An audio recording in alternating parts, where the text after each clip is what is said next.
Initially, I was going to just take some pictures of the interface, but I actually realized that it's more effective to show you the interface.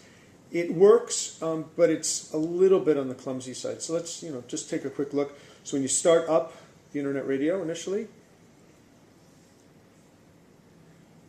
it will go to the last station that you played, which is a nice feature. And it loads. And as you can see, it loads pretty quickly. And I'm actually at the side of my house where there's the weaker part of the Wi-Fi signal. So it'll turn on. I don't have it connected to speakers in order to just have it in a place with a little more light. So you can see that. So if we want to go to mode, you press the mode button, and it tells you that you're listening to internet radio. We can go back to the menu, and the menu lets us go to the last listen, the station list, the system settings, or the main menu. One of the things that became clear about this device from the beginning is that you really should take some time, if you're going to get one, take some time when you first get it to set up your favorites. After that, you don't need to deal with the interface as much, and that's much easier to do. Then it works much more quickly than it does if you have to be dealing with the interface. So going to the main menu, you just scroll down, and it's one of those blister remotes. It works, you just have to get used to handling it right. And you can either choose internet radio or system settings. If you go to the system settings, you go down, you press enter, you can have the network, the time date, the standby backlight timeout, you can do a factory reset, or you can try to check for software updates.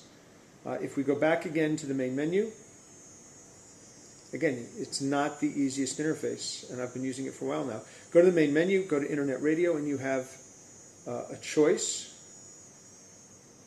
of stations.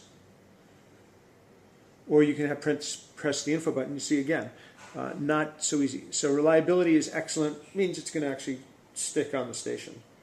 So internet radio, I just press the mode button. Just press the mode button again.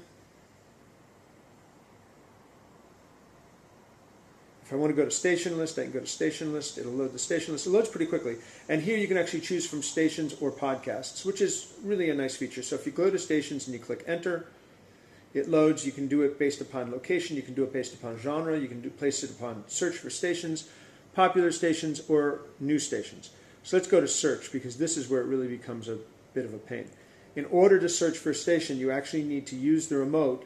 And, we're all familiar with doing this, but this is a bit of a pain. You have to do it if you're using TiVo also, which is why I actually use my iPhone as my TiVo all the time, TiVo control all the time now, because it actually gives me a keyboard. So if I want to do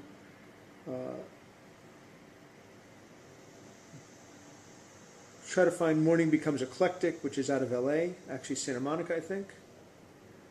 Let's see, KC, I think it's RW. Again, this is the reason that you want to do this once, and then you want to save everything to a favorite. So if I go to KCRW, then I have to go all the way over, click OK, see if it finds it. There's KCRW, which is the station that has Morning Becomes Eclectic. Press enter, and now it'll load it. And if I want to make it a favorite, I simply take the star button on the remote. Let's show that. The star button on the remote, and press it, hold it, and it saves it as a preset. Now, if I want to go to my stations,